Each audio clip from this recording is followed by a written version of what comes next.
시청자 여러분 안녕하십니까. 시청자 여러분, 오늘은 특별한 손님을 한 분 모셨습니다.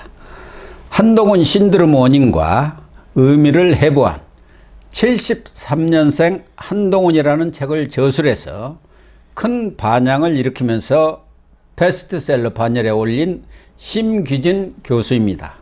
심 교수님은 이화여대를 졸업하시고 미국 시라큐스 대학에서 매스 커뮤니케이션 학 박사학위를 받으신 대중심리와 정치 소비자 행동 연구의 전문가입니다. 싱가포르 경영대학, 호주 멜버른 대학 등 해외 명문 대학에서 교수를 하시다가 2021년에는 국민의힘 부설 여의도연구원 데이터랩 실장을 맡아서 정책 수립을 위한 여론 동향 분석과 전략 수립에도 참여하셨는데요. 지금은 스페인 아이 대학에서 교수로 계십니다. 심 교수님, 예, 한번 모시고 싶었는데 이렇게 출연해 주셔서 감사합니다. 지금 학교 중일 텐데 일시 귀국하셨나요? 네, 지금 이제 거기 스프링 브레이크여가지고요. 2주 정도 좀 이제 공강이 있어가지고 거기는 그 카톨릭 국가여가지고 그 부활절 그 주간이 스프링 브레이크예요. 아, 그렇군요. 마침 뭐 다음 주에 제가 또 북 콘서트를 하거든요. 강남에서. 아, 그래요? 다음 주 토요일 날서 겸사겸사 이렇게 제가 즐겨보는 고용신 TV 나오게 돼서 영광입니다. 우리 시청자님께서도 지금 제가 이렇게 여기에 가져다 놨는데요. 73년생 한동훈, 뭐 시중에 베스트셀러로 다 어느 서점에 가도 있으니까 좀 한 권씩 사셔가지고 읽어보시기를 권면해 드립니다. 연구를 하는 또 강의를 전문으로 하는 교수가 어떻게 보면은 아주 민감하고 자칫 하다가는 오해를 받을 수 있는 이런 대중 저서를 쓰기가 쉽지는 않거든요. 더군다나 정치인을 상대로 해서 대상으로 해서 쓰기가 쉽지 않은데 어떻게 이 책을 쓰셨나요? 혹시 한동훈 지금 국민의힘 비대위원장하고 직간접적인 어떤 인연이라도 혹시 있었나요? 전혀 없고요. 뭐 간접적인 인연도 전혀 없고요. 정말 저는 이 73년생 한동훈이라는 책을 쓴 거는 제가 롤 모델로 좀 삼았던 학자가 있어요. 강준만 교수가. 제 어렸을 전북대죠. 때, 네, 전북대 교수님이신데 그분도 기자 출신이고 약간 저랑 제가 한번 만나뵌 적도 있는데 개인적으로. 그러니까 저의 롤 모델이었던 이유가 뭐냐면, 그러니까 그 시대 때 그분이 뭐 약간 그 당시에 뭐 조선일보를 좀 공격을 했었잖아요. 네, 많이 좀 했죠. 도발적으로. 그리고 뭐 김대중 죽이기, 그리고 노무현에 대한, 그러니까 굉장히 그 당시로서는 되게 담론을 좀 제시하는 분이셨어요. 네, 그렇죠. 그리고 이제 그분이 좀 제시했던 게 좀 도발적이었던 게 뭐냐면, 그러니까 그때는 약간 뭐 조중동이라고 하는 언론 지형 자체가, 그러니까 주류 언론의 그 패권이 되게 셌었잖아요. 근데 그 당시에는 막 인터넷 같은 게 생겨나는 시기였고, 뭐 그러면서 이 새로운 비주류 담론이 우리 세대에서부터 이렇게 생겨나는 그 X세대들한테 영향을 되게 많이 끼친 분이고, 또 그때는 이제 그 영원한 패권에서 그 당시만 해도 이제 그 뭐 지역 감정이라든지 그런 게 굉장히 중요한 사회 이슈였잖아요. 이제 그런 거에 좀 금기에 도전하는 약간 그런 것이 많은 변화를 가져왔잖아요. 뭐 최초의 정권 교체도 이뤄내고. 그러니까 저는 그 강중만 씨의 그런 저작을 통해서 어떻게 이렇게 사회의 아젠다가 이렇게 형성되는지 그런 걸 경험했기 때문에 저도 지금 이제 교수 생활한 지 거의 뭐 한 10년 돼 가는데 약간 이 책을 쓰게 된 거는 너무 지금의 언론 지형이나 담론이 기울어졌다라는 그런 위기의식에서 쓴 것 같아요. 예, 그렇군요. 그런데 73년생이라는 이 제목을 단 이유가 있습니까? 왜 이렇게 일부러 했냐면 여러 가지 의미가 있는데요. 첫째로는 사실은 이제 제가 보는 제 세대의 얘기를 하고 싶었어요. 그러니까 X세대들이 어떤 식으로 정치적인 변혁을 겪어왔는지, 그리고 지금은 이제 저희 세대가 이제 그 노무현의 영향으로 인해서 굉장히 좌편향됐다고 하잖아요. 근데 오히려 항상 그 세대 내 소수자들이 변혁을 이끌지 않습니까? 그러니까 뭐 이렇게 고영신 선생님 세대에는 이제 그 베이비부머 세대들은 좀 보수가 우위였었는데 그 당시에도 약간 좀 성각자라고 해야 될까? 그런 분들이 뭐 그런 거를 먼저 주도했던 거 아닙니까? 뭐 지역 감정 타파라던가 예, 네, 예. 그런 거. 근데 저도 제가 봤을 땐 지금 너무 그런 그 김어준으로 대표되는 이런 선전 선동이나 그런 혐오 정치 이런 거를 부추기는 사람들에 의해서 너무 이 여론 지형이 기울어져 있기 때문에 지금은 이 균형을 맞추기 위해서는 그런 혐오 정치에 맞서는 이제 좀 깨어나야 되는 이 X세대들이 전면에 나서야 되고 그 프론티어로서 저는 이제 한동훈을 주목하는 것이죠. 근데 이게 어떤 정치와 세대 변혁의 아이콘으로서의 한동훈에 주목한 것이지 뭐 한동훈 개인을 뭐 찬양하고 뭐 한동훈 개인을 그렇겠죠. 그런 건 아니죠. 예. 그러니까 어떤 세대 교체의 상징 그리고 예. 그 세대 교체를 통해서 우리의 담론 지형이 좀 더 건강해져야 되고 우리 사회가 균형을 잡아가야 된다. 그리고 이제 저의 경험을 많이 썼는데 아무래도 한동훈 비대위원장도 제 세대잖아요. X세대. 네. 그러니까 그런 이 아이콘을 통해서 풀어낸 거고 또 제목을 왜 73년생이라고 했냐면은 예를 들어서 제목을 뭐 보수 정치의 뭐를 이끄는 한동훈 뭐 이런다던가 그러면은 굉장히 이게 진영적인 책이 되잖아요. 네. 근데 저는 이 진영이 아니라 어쨌든 우리 세대가 어떤 정치적인 합리성이나 그런 개혁에 있어서 역할을 해야 되는지, 그리고 왜 그 이유가 뭔지, 우리 세대가 경험했던 정치적인 그런 격변을 통해서 얘기를 하고 싶었다. 그러니까 뭐 네. 보수라든지 뭐 우파라든지 그런 정치적 프레임이 아니고, 우리 세대가 자연스럽게 공감할 수 있는 얘기를 좀 하고 싶었다. 뭐 그렇게 보시면 될 것 같아요. 그러니까 73년생 한동훈이 세대 교체, 정치 네. 교체를 이루는 하나의 네. 그 아이콘으로서 네. 그런 것처럼 지금 한동훈 국민의힘 비대위원장이 정치에 지금 입문한 지가 지난해 말입니다. 네, 12월. 그러면 뭐 아주 이 짧은 기간이에요. 네. 과거 윤석열 대통령도 혜성같이 정치권에 등장해서 대권까지 거머쥐었는데 지금 한동훈 신드롬이라 할까? 한동훈 현상이 나타나고 있는 이유가 뭔가요? 이렇게 짧은 기간 내에 그동안 정치를 오래 했던 분들도 뭐 DJ라든가 몇 분을 빼고는 거의 이런 신드롬을 일으킨 적이 없습니다.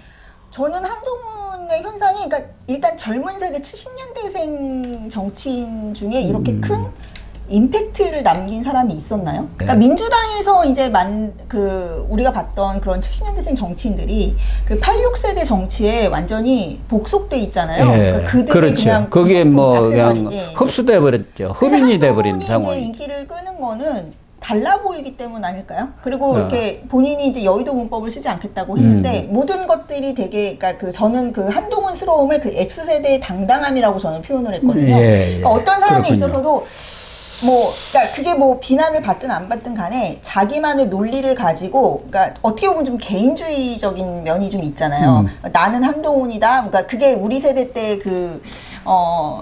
그 X세대 그거잖아요. X세대의 그 멘탈리티가 나는 나, 뭐 이런 거. 그러니까 그 예전에는 그 86세대가 가지고 있는 그 선후배, 위계, 그런 그리고 정치의 세력, 계파 이런 것과 달리 한동훈이 이렇게 딱 보이는데 그런 정치인이 기존에 없었다는 거죠.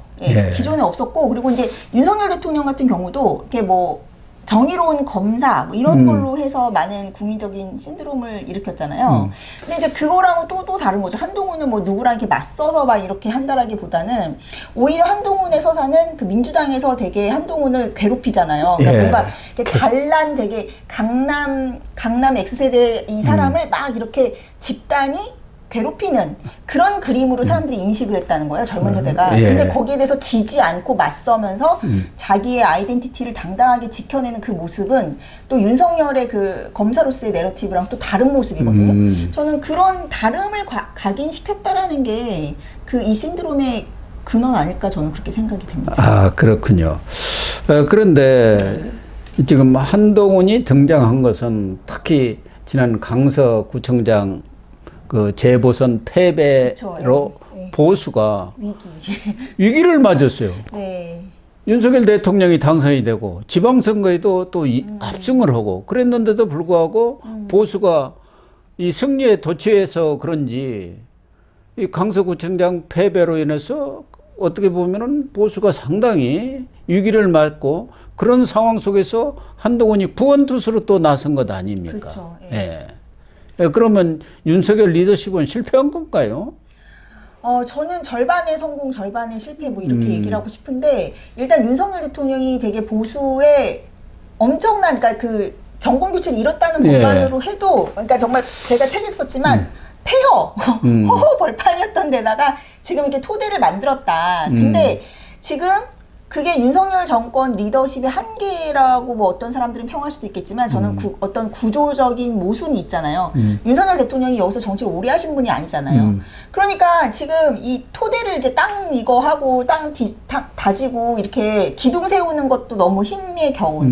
그러니까 이게 삐까뻔쩍하게 인테리어나 이런 게 막 잘 안 돼 있는 거죠. 예, 그러니까 절반의 저는 성공이라고 한다면, 그러니까 저는 윤석열 정권은 이제 미완의 완성이고, 저는 이게 이제 보수 진영이 구축되고, 보수 정치가 이제 빌드업하는 일장이다라고 생각을 해요. 일막. 예.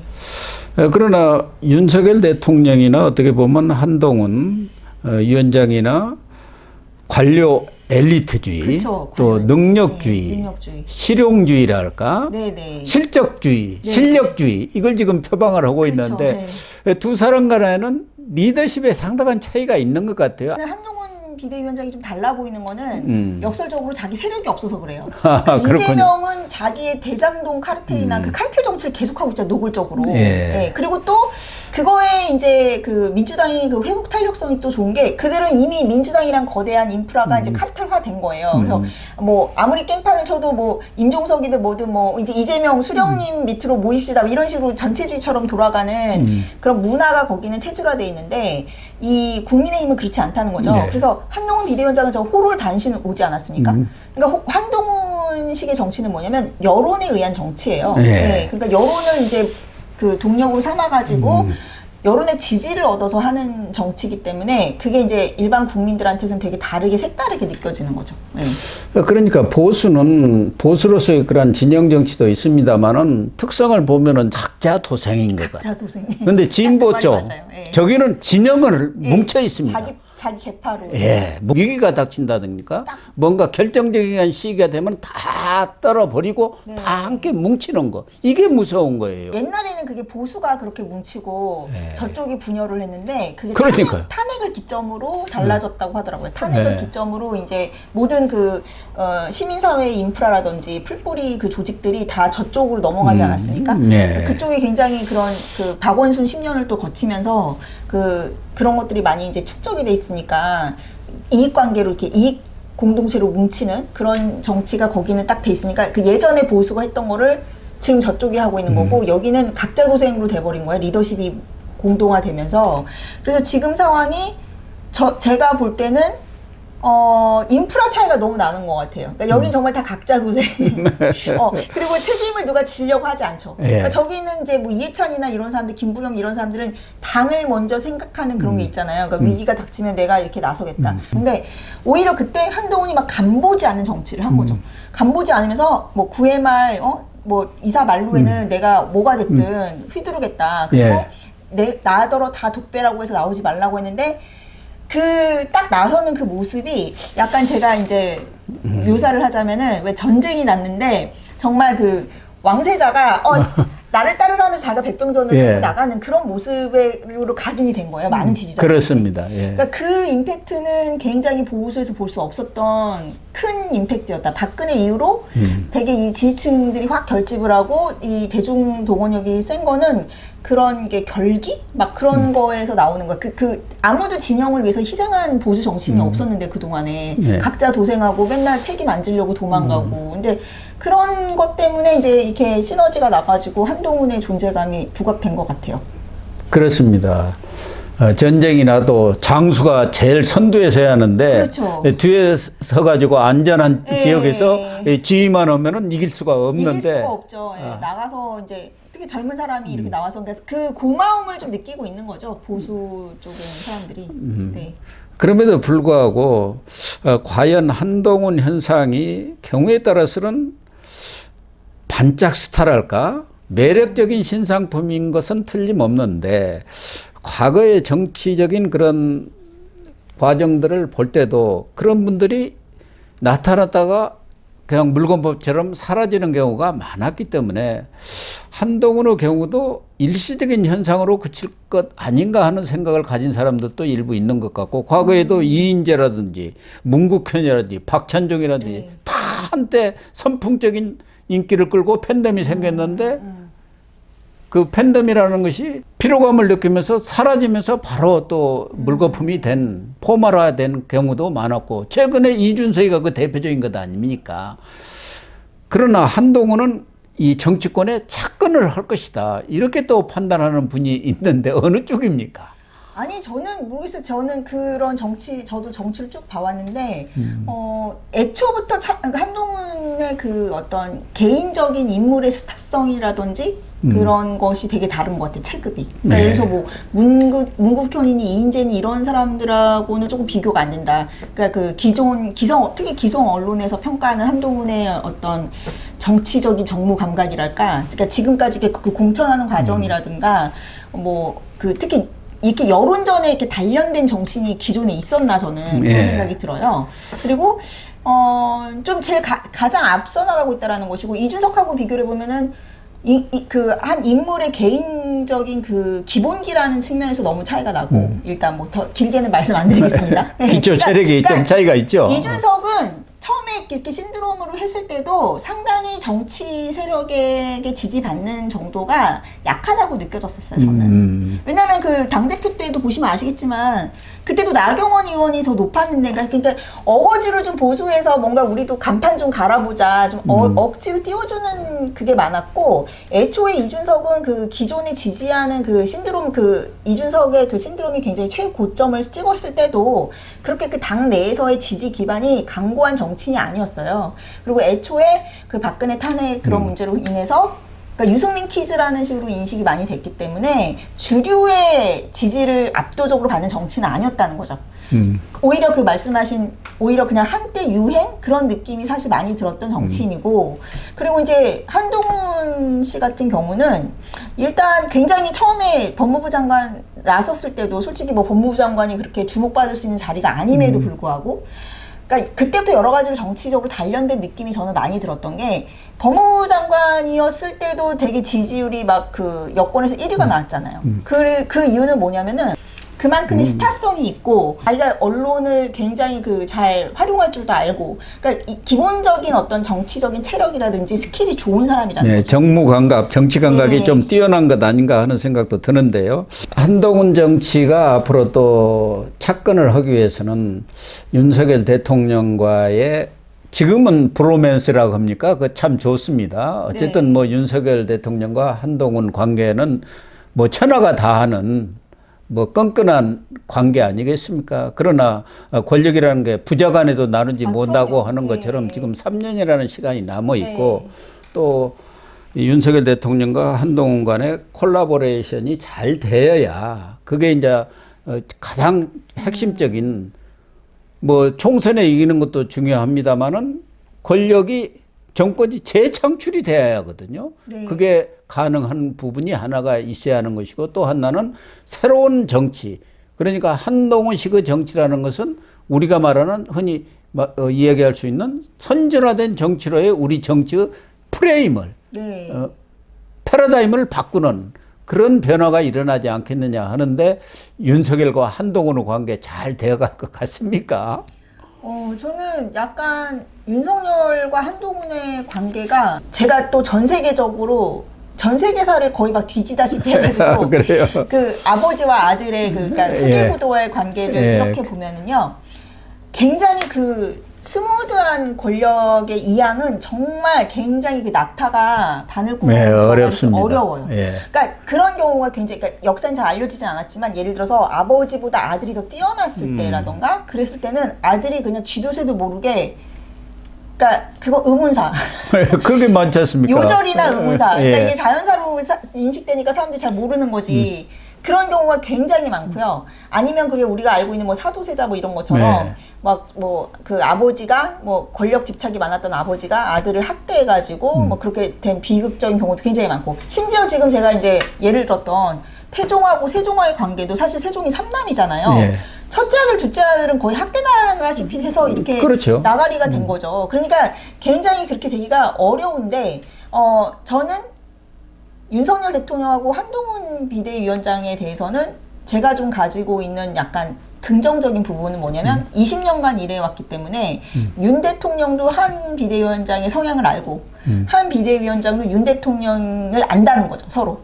그러니까 윤심한심이다. 아니, 그러니까 그게 아니라 서로 일치된다라는 게 아니라, 그러니까 예를 들어서 내가 저 사람을 많이 겪어보고 그러면은 서로가 어떤 식으로 포지셔닝을 할지를 아는 거죠. 공통의 목표가 있기 때문에. 그렇죠. 예, 그러니까 어쨌든 총선을 이기고 다음 정권 창출해야 된다라는 공통의 목표가 있지 않습니까? 그러니까 공통의 목표가 있으니까 포지셔닝을 하는 거예요. 그러니까 예를 들면 제가 여기 책에서도 윤심한심, 그러니까 태종의 마음이 세종의 마음인 건 아닌 거예요. 그러면 태종이 일부러 세종의 그 처가를 다 멸문을 했겠습니까? 그러니까 그런 거죠. 그러니까 어떤 기량 관계가 있는 거죠. 예, 그러면 자기가 저 사람이 이렇게 나올 거라고 생각하니까, 그러니까 나는 어떻게 하겠다. 그러니까 이렇게 뭐 축구를 치면은 골을 넣어야 될 때 이 사람이 이쪽에 포지션을 하니까 나는 이렇게 가야 된다라는 그 처세 방법을 잘 안다는 거죠. 근데 그게 없는 사람들은 어떻게 되냐면 이준석처럼 돼버리겠죠.